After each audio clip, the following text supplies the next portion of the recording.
Северна Македонија официјално стана 30-та членка на Северноатлантскиот договор на 27 март 2020 година. Оваа историска пресвртница ја означи кулминацијата на едно долго, сложено и честопати патување исполнето со предизвици, од регионални спорови до барање за ригорозни реформи, патување кое ја преобликуваше не само надворешната и безбедносната политика на земјата, туку и внатрешното функционирање на нејзините одбрамбени, разузнавачки и безбедносни институции.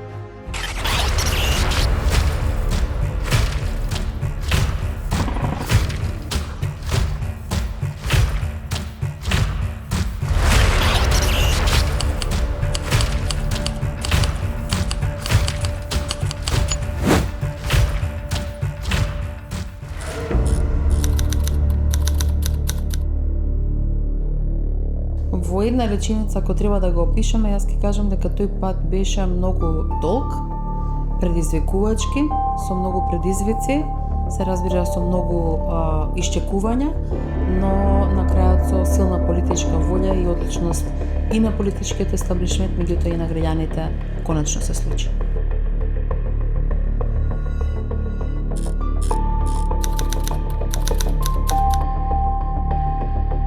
Значи тоа беа долги 28 години, но одевме по утврден коридор кој е поставен 1992 година и тој, да речам, Евроатлантски коридор не доведе до тој процес кој што мислам дека за Македонија представува една од главната ослонка за нашата подолгорочна стабилност. Како главна пречка, јас би го споменала проблемот или прашањето, отвореното прашање со Република Грција, која го имавме долги години, која беше наша пречка за влез во НАТО алијансата, но истовремено во државата се случуваа и други општествени процеси кои на моменти го правеа тој пат, да кажам, односно таа цел, многу далечна или многу оддалечена од нас. Се сеќаваме сите на конфликтот во 2001 година, која што представуваше еден сериозен потрес внатре во самата држава, но набрзо после тоа политичките партии, но и граѓанството, општеството покажа дека можеме да продолжиме заедно сите напред да одиме и со потпишувањето на Охридскиот договор, меѓутоа и со годините кои потоа следеа со неговата имплементација. Аспирациите за членство во НАТО значеа и трансформација на разузнавачко-безбедносната заедница. Тоа значеше исполнување на строги критериуми поврзани со професионализмот, отчетноста и интероперабилноста.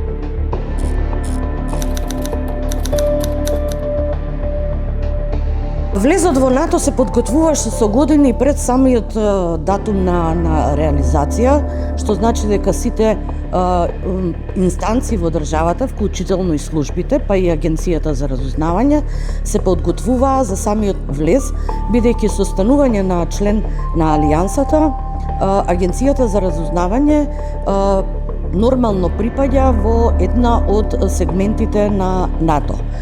Агенцијата припадна во Комитетот за цивилно разузнавање и пред да може да почне да работи, да делува заеднички со другите членки, со другите служби за разузнавање, кои што се од цивилен карактер, требаше да исполни повеќе барања на НАТО, што значи усогласување на стандардите, критериумите и процедурите на НАТО во однос на физичката и информатичката безбедност пред се на самиот објект каде што е сместена агенцијата.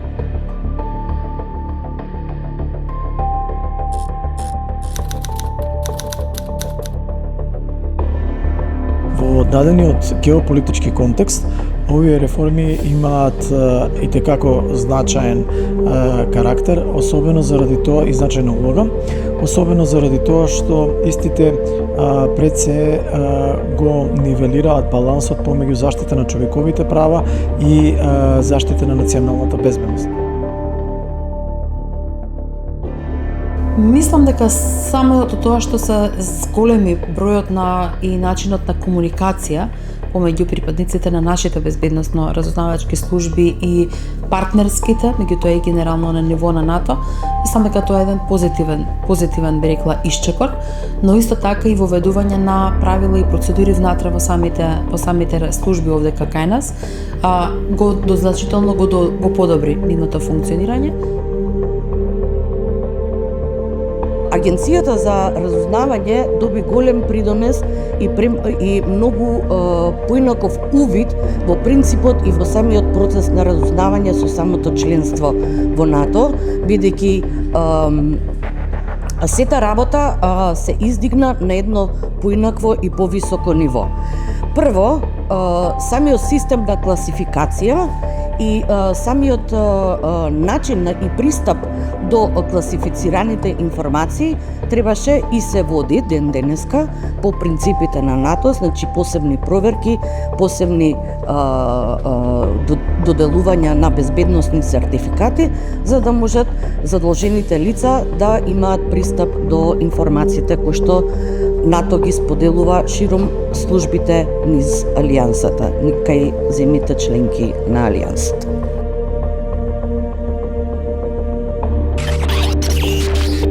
Процесот на реформи не заврши со пристапувањето во НАТО. Напротив, членството ги забрза понатамошните институционални промени. Започна процес на заемно учење, како и справување со понатамошни предизвици во поглед на имплементацијата на НАТО стандардите.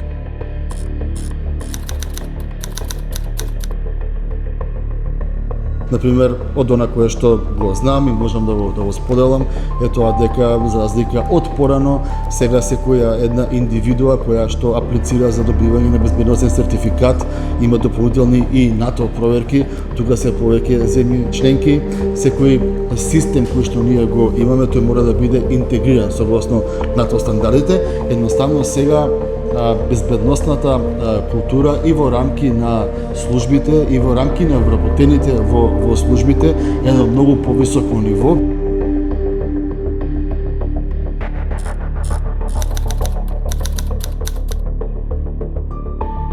Исто така, еден од стандардите на НАТО е и деполитизацијата и професионализацијата на вработените во овие институции, но за жал во последната година дена гледаме еден упад на политичките партии во безбедносно-разузнавачкиот сектор кој едноставно не се совпаѓа целосно со стандардите на НАТО.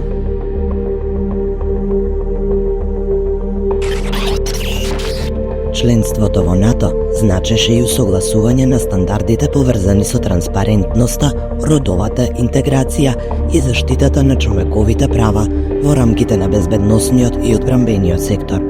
Иако пристапот до класифицирани информации останува ограничен, според нашите соговорници, просторот за јавна дебата, истражувачко новинарство и институционална одговорност е значително проширен, а легитимитетот на демократскиот надзор од страна на независните актери сега е на потврсти основи.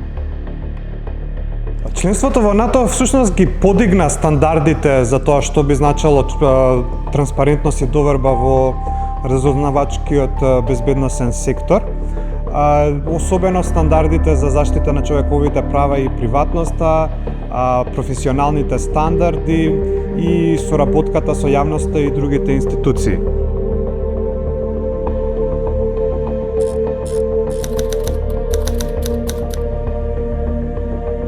Но членството во НАТО за нашата република влијаеше позитивно, може да се каже, за овие процеси, односно овие карактеристики на наблюдувањето на безбедносните институции, безбедносните реформи, односно довербата во безбедносните институции и во надзорот врз безбедносните институции. Зошто? Затоа што определени практики кои беа бенчмаркови, односно карактеристични за процесите во Алијансата во овој сегмент во НАТО се преслика и кај нас. Факт е дека не сме на ниво на земјите членки, особено во делот за надзорот, меѓутоа факт е и дека има придвижување позитивно во тој процес, пред се во надзорот и во зголемувањето на довербата.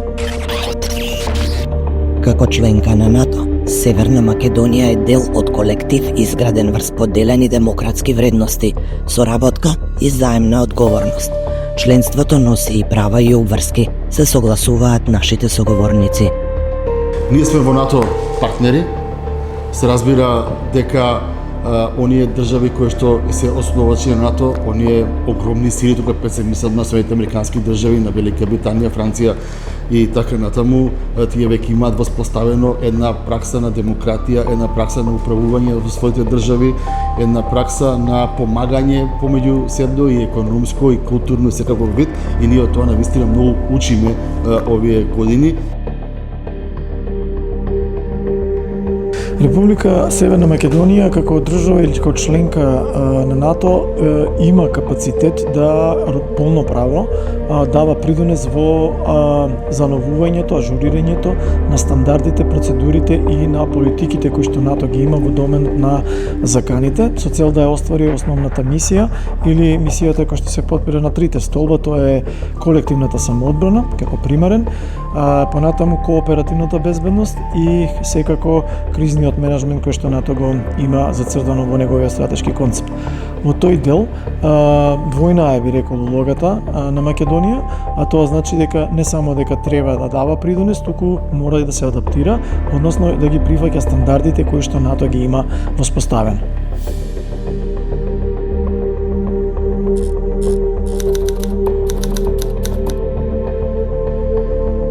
Është e vërtet se duhet të dyfishohet, trefishohet pjesa e investime në mbrojtje. Ne për momenti jemi rreth 2% të produktit bruto të brendshëm.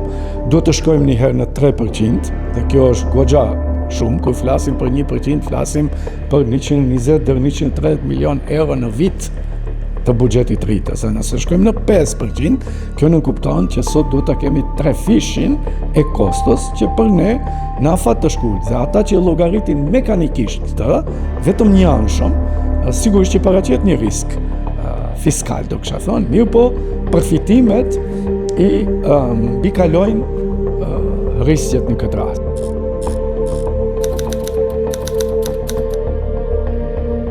Po Maqedonia nuk e ka ndonjë forcë politike ushtarake pra që të ketë shumë ndikim në NATO. Mirë po vetë fakti që ka të drejtën e vetos, sikur edhe shteti më i fortë në NATO, SBA ose Turqia ose Britania e Madhe, për interese të ndryshme nëse ato cenohen dhe dëmtojnë shtetin siç është Maqedonia antare e NATO-s. Në ana tjetër, ndikimi për momentin ose në këtë kohë, neve patjetër duhet ta përmendim se kemi njeriun e dytë në udhëheqësitë e NATO-s, domethënë shoqërisë ka është sekretari general të NATO-s dhe faktori njeri çdo herë ndonjëherë edhe pa akte juridike ka ndikim vetë fakti se bashkëqeverisë ose bashkëudhëheq me sekretari general të NATO-s. Членството во НАТО означи ново поглавје за Северна Македонија, влијаејќи не само на безбедноста и одбраната, туку и на поширокиот национален развој и стабилност. Patjetër, mendoj se përfitimi bile më i madh është stabiliteti, të them, i sigurisë, politik dhe makroekonomik, që është parakusht condito sine qua non, pa cilin nuk bëhet. Pra, në këtë aspekt, mendoj se Maqedonia ka përfituar një stabilitet të qëndrueshëm me të qenit antare NATO-s në këtë aspekt, në të gjitha parametrat e saj. Benefitet tjera që I kemi prej NATO-s është se NATO-ja në një mënyrë pra I jep siguri Maqedonisë, me të cilën Maqedonia thirret ke investitorët se është vend I sigurt për të investuar, se është vend pra ku investitorët dhe kompanitë e mëdha mund të investoj pa kurfar problemi për të garantu kapitalin e tyre. Në këto janë, po edhe në zhvillim të demokracisë. Shikoni, edhe NATO-ja merret me liri, me siguri, me liri të mediave, me liria individuale, etnike, kështu, të drejtat. Të gjitha këto gërshetohen me Bashkimin Evropian edhe në NATO, sepse tek e fundit pothuajse 24 tash 25 shtete të Bashkimit Evropian janë edhe anëtare të NATO-s. Përfitimet janë këto. Përfitimet po ashtu janë edhe në posedimin dhe në shërbimet që na ofrohen nëpërmjet teknologjisë moderne. 10 buxhete vjetore nuk mund të blejmë një aeroplan me këtë kapacitet që kemi. Dhe çfarë mbrojtje do kishim ne? Mos lasim tu mburoja e qiellit të vendit e kështu me radhë, pra janë përfitime të cilat janë të pamатчни. Членството во НАТО влијаеше и врз економските трендови и економската стабилност, што се одразува во повеќе параметри.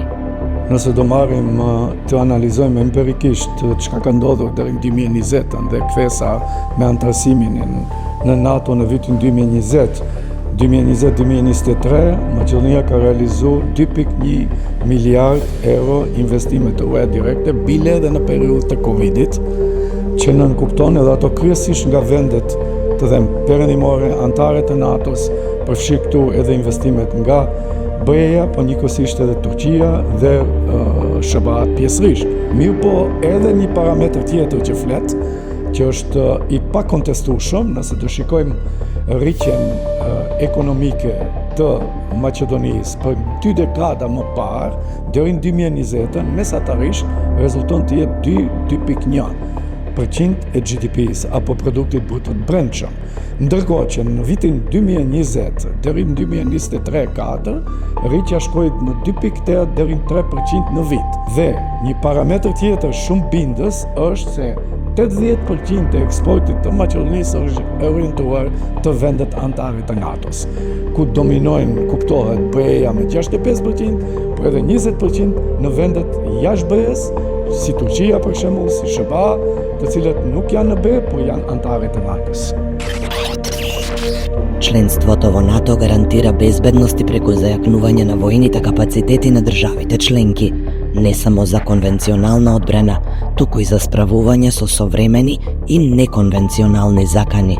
Многу често, можам да кажам, додека бев министерка за одбрана, а верувам дека тоа е и сега случај, особено Министерството за одбрана има различни видови на вежби и тие не се само класични воени вежби кои многу често знаеме да ги видиме на полигонот Кривола, туку тоа се и вежби кои се спроведуваат помеѓу тимовите, смешани тимови од нашата земја, дали било со една или повеќе држави од Алијансата или со тимови кои доаѓаат директно од Брисел, преку кои практично се тестираат на некој начин способностите на државата да одговори за различен вид на закани. Како што реков, во денешно време не е само физичката безбедност во прашање или она класична употреба на воена сила, би рекла, туку за жал денеска веќе се прибегнува кон хибридни видови на закани кои понекогаш се невидливи, но се подеднак поопасни како и оние првите.